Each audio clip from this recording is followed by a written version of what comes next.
Well, I think we should start. Hello, everyone. Good morning, good evening, good afternoon. Thanks a lot for joining us today for the second session of our webinar series on evaluation of SDG7 policies and program. My name is Nazir. I work as coordinator with Energy Evaluation Asia Pacific, and I'm really happy to welcome all of you to this webinar. Before I hand it over to our host and moderator for today's session, I would like to quickly share with you some of the guidelines, the ground rules for this webinar. So first of all, I would like to let you know that this webinar is being recorded, and by attending and participating, we assume that you give your consent for this to happen. But if you have any concern, please feel free to reach out to me. I would also like to request you to keep your microphones muted when you are not speaking. You will get an opportunity to ask questions at the end of the webinar. You can switch on your cameras for engagement, but if you do not have a strong connection, I would suggest you can also keep your videos off. Please feel free to ask questions in the chat box. The speakers will respond to the questions at the end of their respective presentations, or we might take more questions at the end during the discussion and Q&A session. I'll be sharing with you a feedback form at the end of the webinar, so it will be great if you can provide your feedback about the webinar, but as well as share your expectations for future webinars to be organized by EEAP. We'll be recording the session and we'll be uploading it on our YouTube channel and as well as in our website. And we will be sharing the recording along with the session notes through the emails that you have used to register for the webinar, but as well as through our website. We have a dedicated section for all the resources and as well as our previous recordings and as well as the session notes of the previous webinars. So this is a quick agenda of today's webinar. We'll start with a brief background session by Ed, who will be sharing the context of the webinar and as well as briefly introduce Energy Evaluation Asia Pacific. And then we will have a presentation from Dayan and as well as Sohini that will be around 40 minutes long for two presentations. Then we will have around 10 to 15 minutes for a moderated session, and then we will be concluding the session with word of thanks and feedback from Edward again. I will hand it over formally to Edward to share context of the presentation and as well as introduce the speakers. Ed, over to you. Thank you very much. It's great that we're here and to listen to our second webinar on Sustainable Development Goals, SDGs, particularly SDG7. And I appreciate having two great presenters. So I think I'll go and share my screen. And let's see here. Screen. Here we go.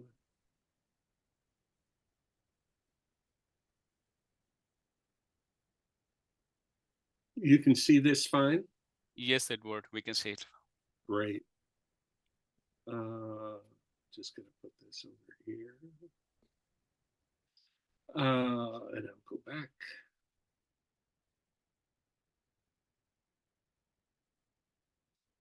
Or not. How do I get back? Oh, here. There. So, yeah, I want to just provide the context for SDG7 in particular.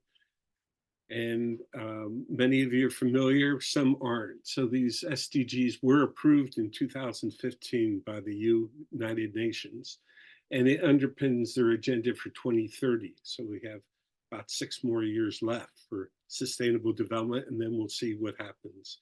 And there are 17 The ones that I've been focused on particularly is number 7, SDG7, as well as climate action, SDG13. And the SDGs are based on 5 what we call universal and interlinked principles, and focus on people, the planet, prosperity, peace, and partnership. So they help define a path to end poverty, ensure prosperity, protect the planet and its inhabitants. Besides the goals themselves, there are a number of targets, as you can see, 169 targets, and over 200 indicators. Um, and a key constituent of SDG7 is energy efficiency, and that's what we're trying to focus on in the work for energy evaluation Asia Pacific, besides renewable energy. SDGs are the major international development commitment for at least the next 6 years, and it is essential to know if it works and the money is well spent. The evaluation process, unlike others in other countries where you may have international organizations doing the evaluation, these are country driven and they're what we call participatory. So the SDGs are basically owned by the countries, not by the UN and donor agencies. And the national governments themselves are the key agencies responsible for the implementation of the evaluations of SDGs in each country. So what we've been trying to do over the years is focus on national governments and make sure they have the capacity to do the evaluations. And we've been working with representatives from these organizations around particularly Asia Pacific for EEAP. There are challenges to doing these evaluations. It's different than evaluations of an energy program by themselves.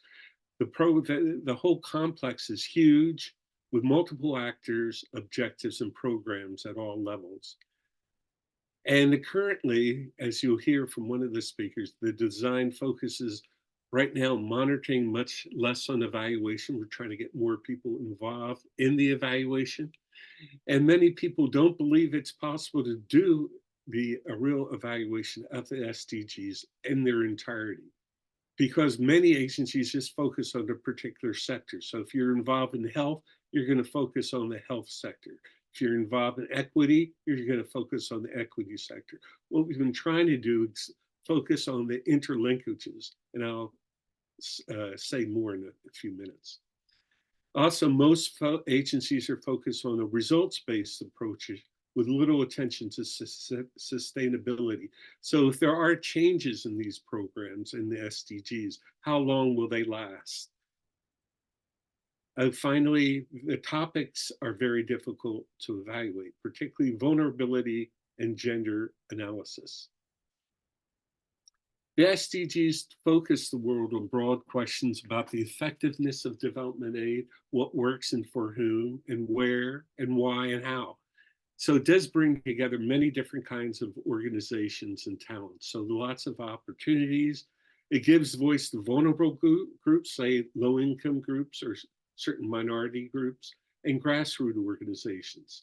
And it does provide a unique access to a worldwide platform for the dissemination, utilization of evaluation findings. As many evaluators know, once you do an evaluation, say, well, I'll throw out Sri Lanka, the people in Sri Lanka may understand and be interested in the results, but outside of that, very few people would be interested.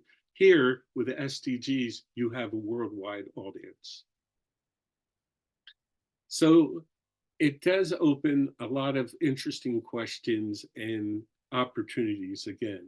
It is asking new, broader, longer-term questions, introduces a range of evaluation issues of different complexity, identifies on who's being left out, and looking at the intersectoral linkages. And what I've written before, we need to break down the silos, because as I mentioned, there's the health silo, low income silo, energy silo, climate change silo. How do we break those down so those different audiences are basically understanding what's going on and hopefully working together to look at what's possible for integration, for alignment, and coherence.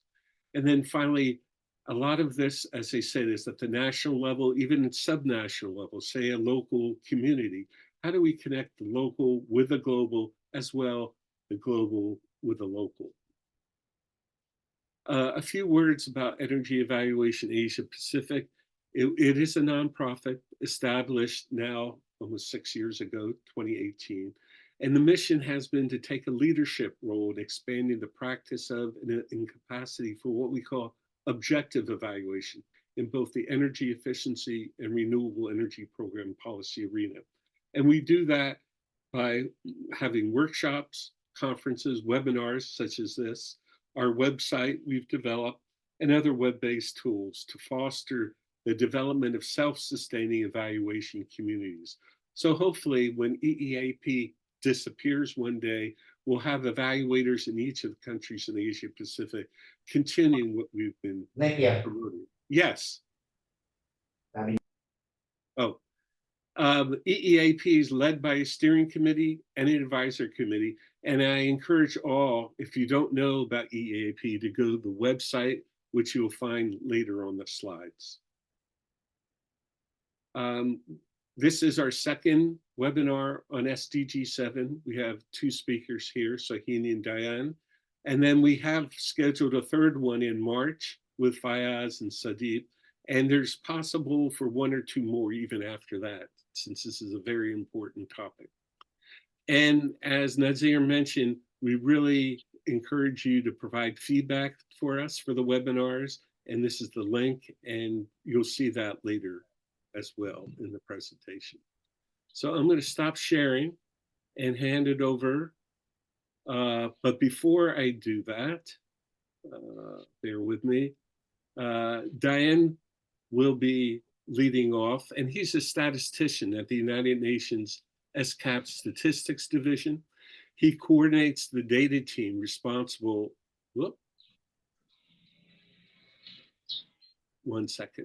responsible for the Asia Pacific SDG Gateway and co-authors the annual Asia Pacific SDG Progress Report. So without further ado, I'm going to hand it over to Diane. Thank you very much, Ed, and thanks everyone for joining today. Let me start with saying that I'm a statistician at the SCAP, which is the regional UN Commission for Asia and the Pacific. And in my role of statistician, we focus more on the monitoring side rather than the evaluation. But I thought some of the lessons that we learned from our analysis of the region can be also valuable to this discussion. And I would like to start with the question of, is the Asia Pacific region making progress on the SDG7? And I tried to explore a bit that with you. So we take a very regional look, not focusing on any country here. And SCAP has been over the past several years publishing progress assessments because we really want to understand how all the SDGs are progressing in the region and whether we are going to achieve them by 2030 or not. And exploring that question, we have come up with a methodology that can show progress over the indicators, and they can be aggregated at the goal level. And in our most recent report last year, we have shown that none of the goals of the SDGs can be achieved by 2030. Actually, some of them are really stagnated, and the one on climate action, the goal 13, is actually reversing and going on the wrong direction. And that's, because a lot of people ask that, and that's actually because of two factors, both increased emissions in the region, and also the impact of the climate change is exacerbating in the region. So both indicators are reversing for that goal and making it a really big regression for the whole region. So now here, I wanted to focus on goal 7. And goal 7, if you zoom into the indicators for that goal, we look at that there is some disparities as well. Because in my previous slide, you see that goal 7 looks like has made a lot of progress and is one of the top in the region. But if we look at the individual indicators, we can see that most of the progress is driven by the access to electricity, which is has made a lot of progress. But other indicators are stagnated, And the renewable energy share is actually decreasing in many countries. I'll give a bit more details on that. I would like to just quickly go through some of these indicators and show where the region stands. But before that, let me say a word that in terms of data availability, Goal 7 is the only goal of all the SDGs that we have all the indicators with available data. And by available, we mean at least 2 data points since 2000, which allows us to trace the trends. All the other goals don't have all the indicators or have some indicators with insufficient data. Therefore, Goal 7 is one of the best that we can actually analyze. In the first indicator on access to electricity, we see great improvement. Basically, we started the plan with almost 300 million people without access to electricity, and now we're down to 50 million across Asia and the Pacific. And as you can see, most of them are still in the rural areas, but some in the urban as well. But that has improved a lot. And most of the people without access to electricity are in 2 or 3 countries in the region. So as you can see, Myanmar, Pakistan, Papua New Guinea, and India, they account for more than 75% of the people without access to electricity in Asia and the Pacific. When it comes to reliance on clean energy, the indicator here is about people with access to cooking fuels that are clean.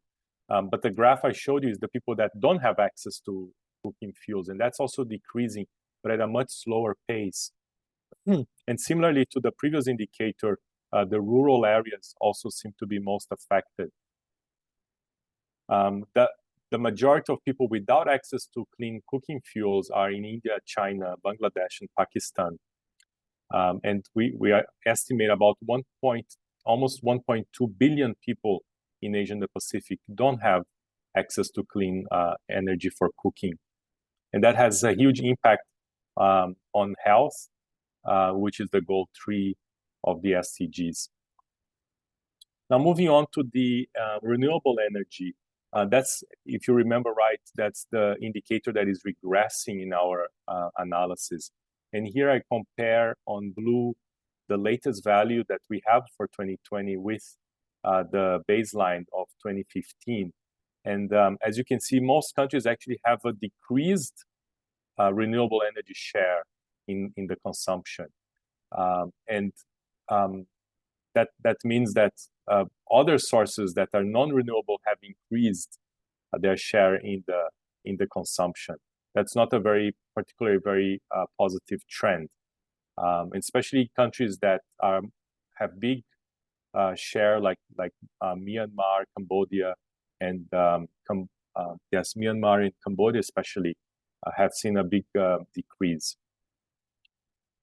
When it comes to energy intensity, which is the efficiency of our consumption of energy to produce value added in the economy, we have seen a decrease of the intensity, which is very positive, means that we can produce more with less energy.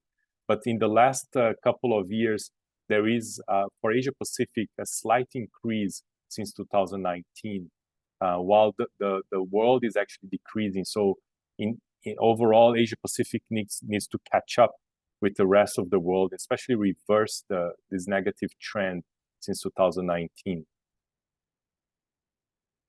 One of the enablers of that is the support for clean energy and renewable energy. And there's a lot of financial flows for that, but that again has seen a peak in 2017, but it has been decreasing. And especially for the least developed countries, they have received a lot of support in 2016 and 17. Now they have a very small share of the support available. So that's something that ESCAP feels that needs to be increased greatly if we are to achieve the goal 7. And finally, this is the last indicator, is about the capacity, the installed capacity of renewable energy. And the capacity per capita has increased and almost doubled really from 2015. And we can see that the increase has been mostly for two types of energy, the wind and solar, while hydroelectric power has remained more or less the same. So this is a very positive trend that we see renewable and clean energy being used more and more, at least being installed in the region. So moving on from data, I'd like to talk about the challenges in monitoring that we have encountered in our work in the region. First of them is how does these indicators cover the goals and targets agreed in 2015? So you might think, why do we really chose these indicators? And they actually chosen by the international community, mostly comprised by governments and also at the suggestion of what we call UN agencies that are custodians of these indicators.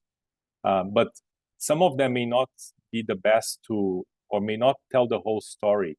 So we have encouraged countries to adopt more indicators and find other additional indicators that can be used for tracking their progress. And an important aspect of that is that we need to also be able to set target values for some of these indicators, because when we have a target value, especially at the national or provincial level, we're able to really see where we're going and monitor that progress. Without targets, then it is very hard for us to analyze anything, and the data becomes meaningless.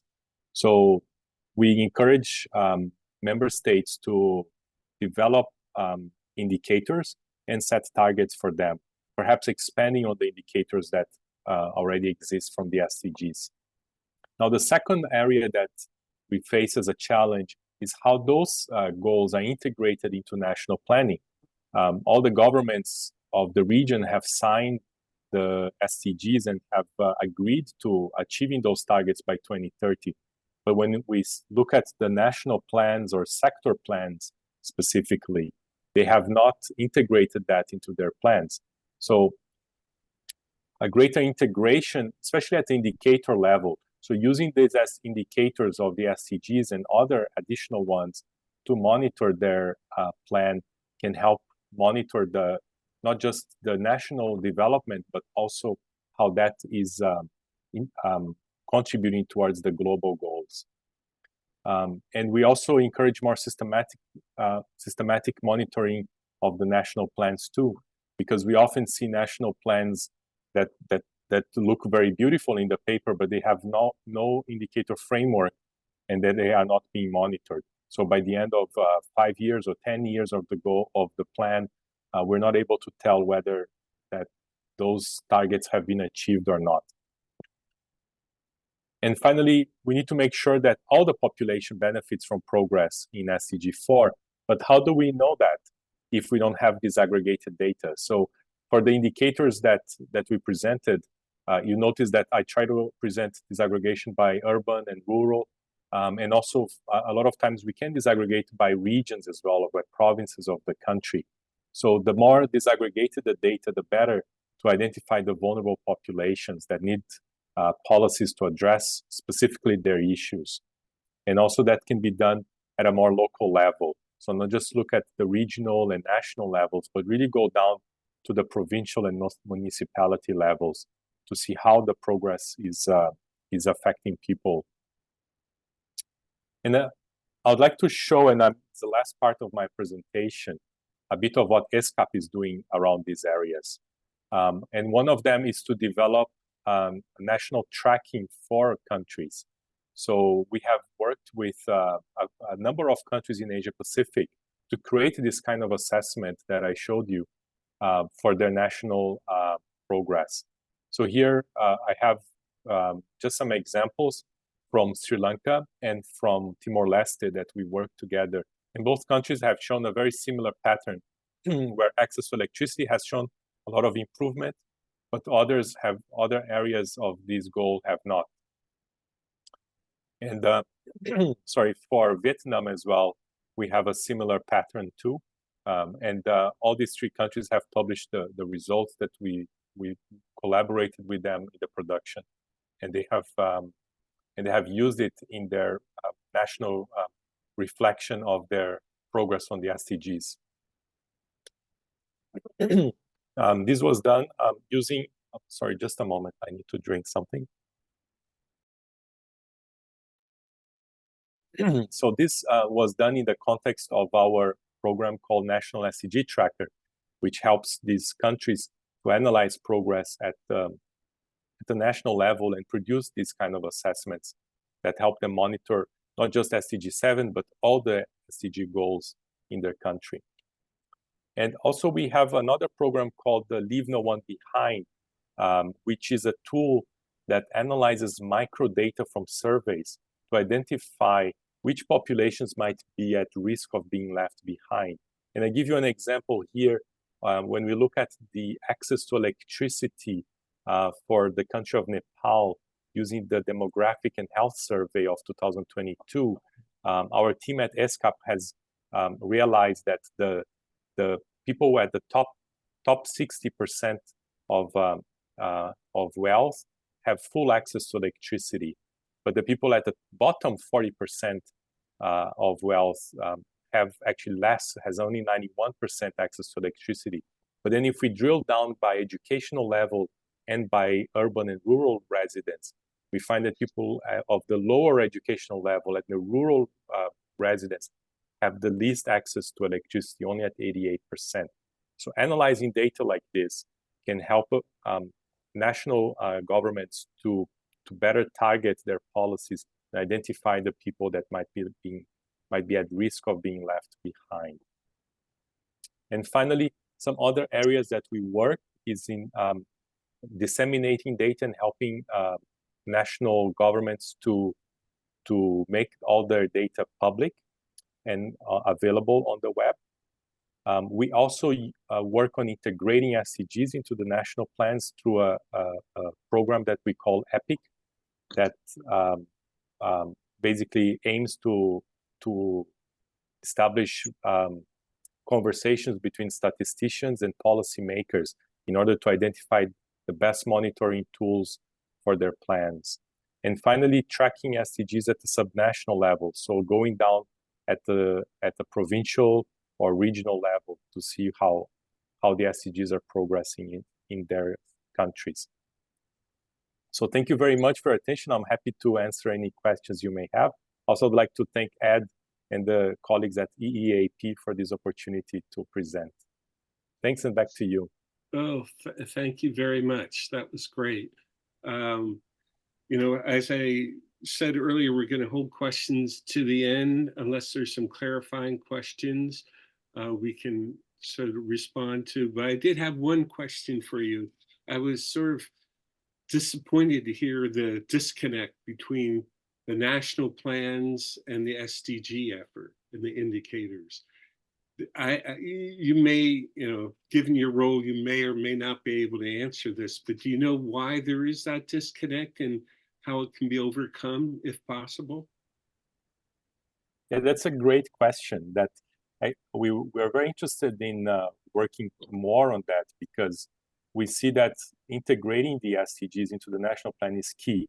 Because if what we have identified in some countries is that they see the SDGs as a foreign affairs or as an international kind of matter, and not really a national matter. So right. When we look at the SDGs actually as something that all of us can do, and it's part of our actual development as a country, then we should really see them as part of our plan, of our national plan. So what we've been doing to do that, besides raising awareness, is also to work with the planners and the policymakers in the countries to integrate the indicators of the SDGs into their plan. And we see that once the indicator appears in the plan, then we establish a link between the SDGs and the plan as well. So basically, when you achieve the indicator target, you're achieving both the national plan and the SDGs. Right. I guess just a quick point. The other thing that comes into play are the incentives and disincentives. So what incentives do national governments, or disincentives, if they don't pay any attention to SDGs, they don't get penalized for anything? any international aid that goes into a particular country doesn't get affected by this. There's no, I guess, leverage, right? As far as I know, I'm asking. Yes, as far as I know, the 2030 agenda is a voluntary, and as you said in the beginning, it's up to the countries to implement them, and therefore they have discretion on the implementation. But Right. I think in terms of the international community, more and more, we're looking at the SDGs to see the progress. And the more we actually raise awareness at the regional and global level, the more countries are might be motivated to achieve them. Actually, I would like to say that there is a mechanism for monitoring at the global level too, which includes what's called voluntary national reviews, where countries go to New York and present their progress to the whole community, and other countries can actually comment on each other's progress, and that creates kind of a peer system where every country wants to overdo the others and they want to actually do better. And we are supporting those processes with data because we want them to be evidence-based and be able to talk about real progress. Great. Well, I want to stop here and then we'll introduce our next speaker, Sahini. And Sahini Mukherjee is a senior training manager at JPAL in South Asia and works with different stakeholders from a lot of different governments, civil society, and donors, etc. And she works closely also with what's called the CLEAR Initiative, a global capacity development program sponsored by the Independent Evaluation Group at the World Bank to foster a culture of evidence-based decision-making in South Asia. So I think I'll hand it over to Sahini and you can start your presentation. Thank you so much, Ed. And again, a fantastic presentation. Then it's always great to hear from you and learn from you. So I have a tall task to follow, so to say. Hi, everyone. My name is Sohini. I work with JPAL South Asia as the lead. I'm very happy to be here and welcome to the talk. So what I'm going to talk about is evaluation of SDG7, and I'm going to use evidence from randomized control trials that we at JPAL have undertaken in the energy sector. I'm going to particularly focus on energy access because energy may have various different issues. I want to zoom in on energy access, something that Dan mentioned in his presentation that we as a region have made progress under SDG7 on energy, on access to electricity, but at the same time, there are a number of key issues to kind of think through. So I wanted to talk a little bit on that, right? So the way I'm going to structure the talk, so to say, is first I'm going to start by talking a little bit at the macro level on some of the policy challenge that the sector as a whole is trying to grapple with. Then I'm going to talk a little bit on evidence from randomized control trials in energy, what the global trends on energy access really tell us. Then we are going to talk a little bit about why randomized control trials can be one of the many useful tools that you have at your disposal to understand progress towards SDGs. And then talk a little bit about evaluation of policies in India, particularly on electricity access, and then some key takeaways that policymakers, development community as a whole can really think through when they are implementing policies in the energy sector as a whole. Okay, so I wanted to start by talking a little bit about the Energy Progress Report of 2022 that World Bank had come up with. And what they say is globally, 770 million people lack access to electricity worldwide. And most of this is particularly true for countries in sub-Saharan Africa, in South and Southeast Asia. And COVID-19 has further emphasized the problem. So at the current rate of progress, it is estimated by World Bank that 670 million people will likely remain out of electricity by 2030, right? And I think coupled with that, there is this additional problem of low payment capacity for energy services of people. So nearly 90 million people who have had access to electricity in Asia and Africa are unable to pay for electricity, right? And I'm going to come back to this topic in a bit. So what you see on the figure in your screen, the figure plots the energy demand as the function of log GDP per capita, right? So if you look at countries, what you find that there are no examples of high level of living standards without high energy consumption. So obviously this is not causal, this is correlational. But what I wanted to really emphasize is really the policymakers' dilemma, right? How do low and middle income countries expand access to affordable and reliable energy when payment capacity of people is low, right? And another challenge is that of fossil fuel, right? So again, fossil fuel is going to meet much of the growth in energy demand in developing countries because of the price, because of easy availability, which brings me to the next challenge, which is of pollution, right? So using fossil fuels as the main source of energy generation creates pollution, which poses serious consequences, which has implications both for health and environment, something that Dan and Ed were both talking about. So countries who are developing countries, people in those countries, they lead shorter and sicker lives ultimately, right? And then the third challenge is burning fossil fuels. It causes climate change. So there is this overlap between energy and climate change. But at the same time, I would say that it disproportionately harms people who are living in margins, right?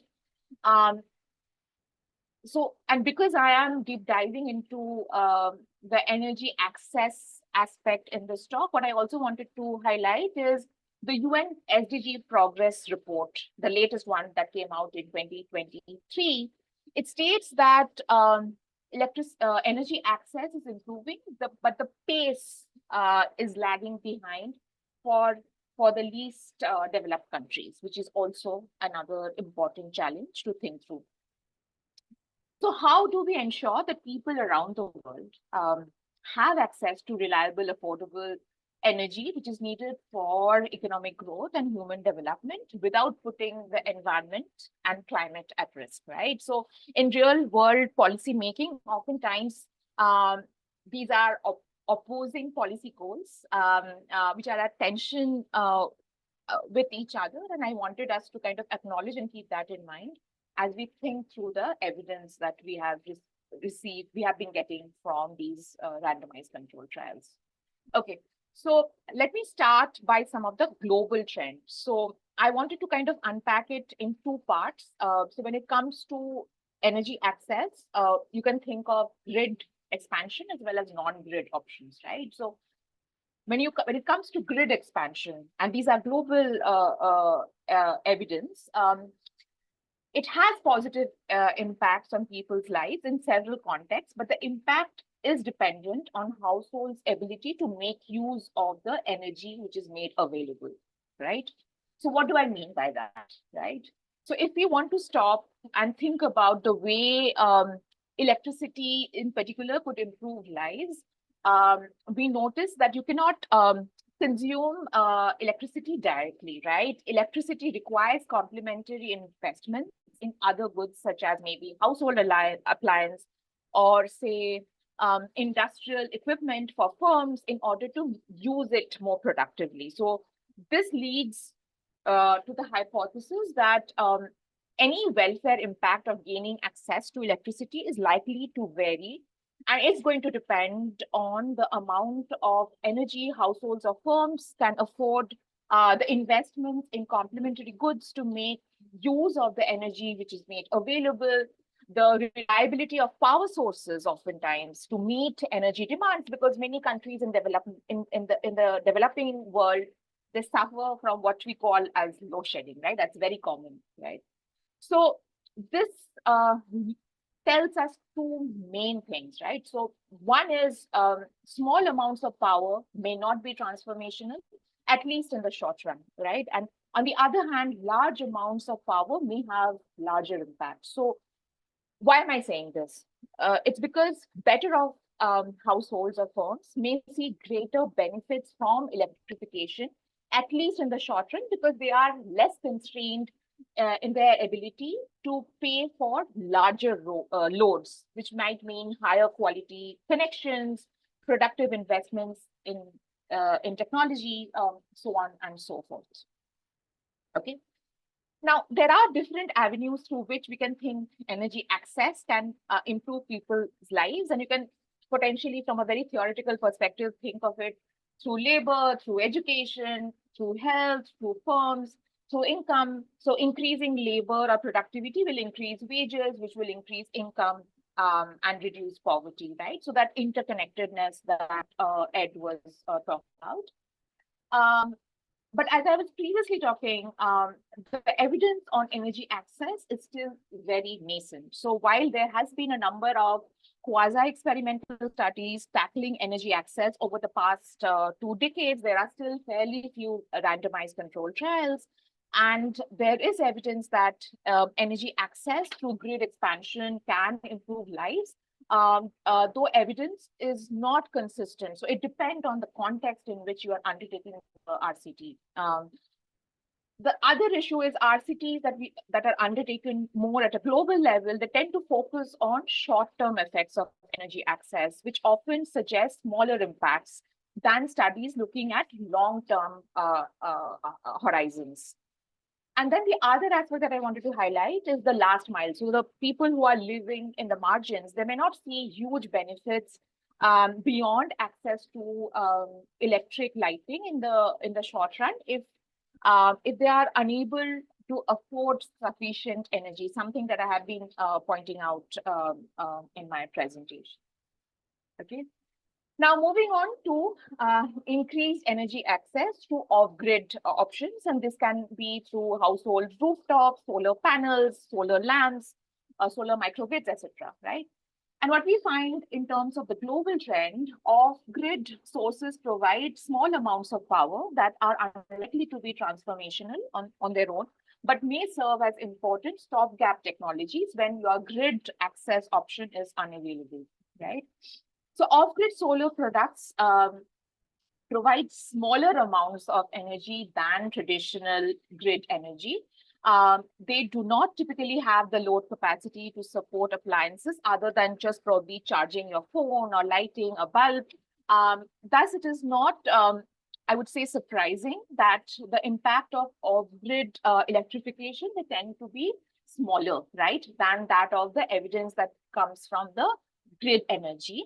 There is some evidence that off-grid solar may provide other benefits to the household when grid expansion is not imminent or where energy grid is not probably reliable.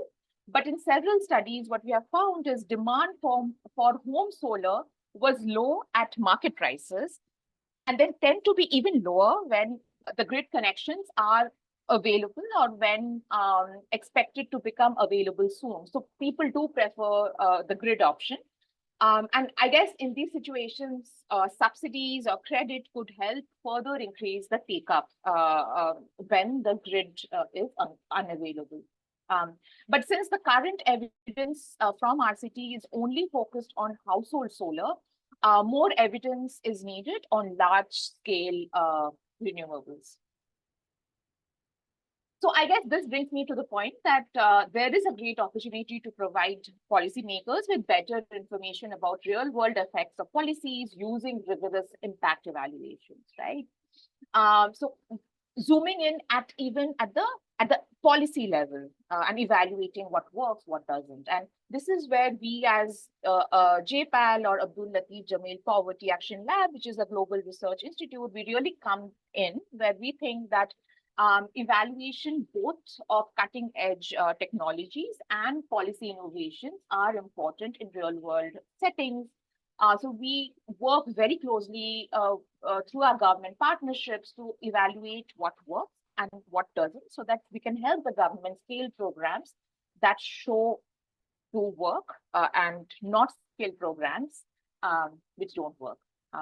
So because resources are limited, putting money in programs that shows the biggest bang for the buck, so to say. So we started almost 2 decades back by our co-founders, Abhijit and Esther, who are professors at Massachusetts Institute of Technology in the economics department, and who since then in 2019 won Nobel because of their contribution of using RCTs. So RCTs, as you might be familiar, is mostly used in medicine, right? In testing a drug. So they were one of the first researchers to use this method in understanding development economics.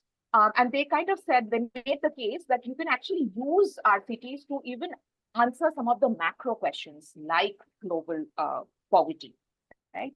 So now, yeah. You have a few minutes left. Sure, good, thanks. I have been talking a lot about RCTs, so I just wanted to quickly make a case why, like how RCTs are really set up, right? So when I say randomized evaluations, what I mean is the assignment, who gets the program. It is done randomly and to mimic the counterfactual and estimate a program impact. So the idea is, because it is randomly assigned, the members of the treatment group and the comparison group, so treatment group meaning the group that gets the program, they don't differ systematically. So the group that gets the program versus the group that doesn't get the program, they don't differ systematically at the outset of the evaluation, so that any difference that you subsequently see can be attributed to the program and not to any other factors, right?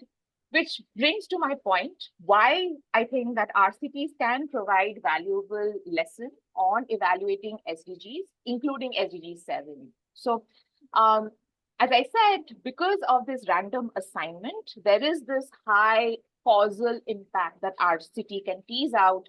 There is this high internal validity, because what we are saying is, on both observables as well as unobservables, these two groups, treatment and control, are similar, at least at the start of the program, right? And any difference that you're seeing is because of the program, which may not be true for other impact evaluation methods. So it becomes a powerful tool to do more of evidence-based policymaking, to help government in resource allocation, in policy targeting, which are more aligned to SDG goals. It also helps us to learn from failures. So to give you an example, Diane mentioned about I think he mentioned about clean energy. He did talk about cook stoves at some point. I guess one of our evaluation that we did with the government of Orissa was on improved cook stoves. So if you remember in 1990s and early 2000s, there was a lot of focus at the very globally on using improved cook stoves to reduce indoor air pollution, to even have implications on climate change. These evaluations were initially done in the lab, which showed that these improved cook stoves work. But when we actually went on field, what we realized is there are a number of challenges, especially maintenance challenges, which are severe in developing countries. So improved cook stoves may not be the best approach to indoor air pollution. So in our evaluation, we actually saw that it did not lead to improvements in indoor air pollution of exposure to the primary cooks.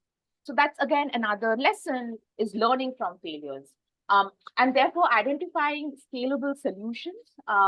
And therefore, cumulatively, the results from various RCTs as well as other impact evaluation methods can really contribute to a better understanding of what works and what doesn't, and expand the global knowledge database. Okay, so I wanted to end my talk. Can you finish up right now? Okay, sure. So I guess I can take some of these later in case there are questions. I will end my talk here.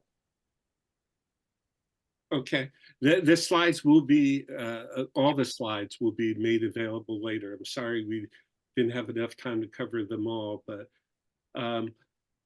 do we have questions? Nazir, we're opening up for both presenters, but particularly for Sini now.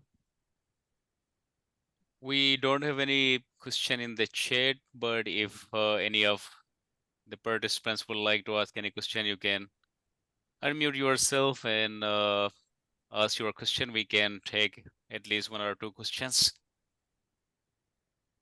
I had one question on earlier, your comment. One of the things I remember reading about is the impact of off-grid solar for people living without access to electricity, and particularly lighting, and particularly affecting childbirths in hospitals and leading to infant mortality, as well as women trying to deliver, because often it occurs at night and there's no light, and that solar lighting helped prevent some of that. Did you come across any of that work in your review? So we haven't evaluated specifically that, right? So I would say that to answer that question, right, what is the impact of, so I think the broader question that you're raising is off-grid option and its implication on health outcomes, right? Right. I guess to answer these kinds of questions, what I would say is you would need to do more specific impact evaluation. It can be RCT, it can be some other method, but at least we haven't done any RCT on that specific question. Yeah, I guess that also goes into the data availability question and how do you track that data?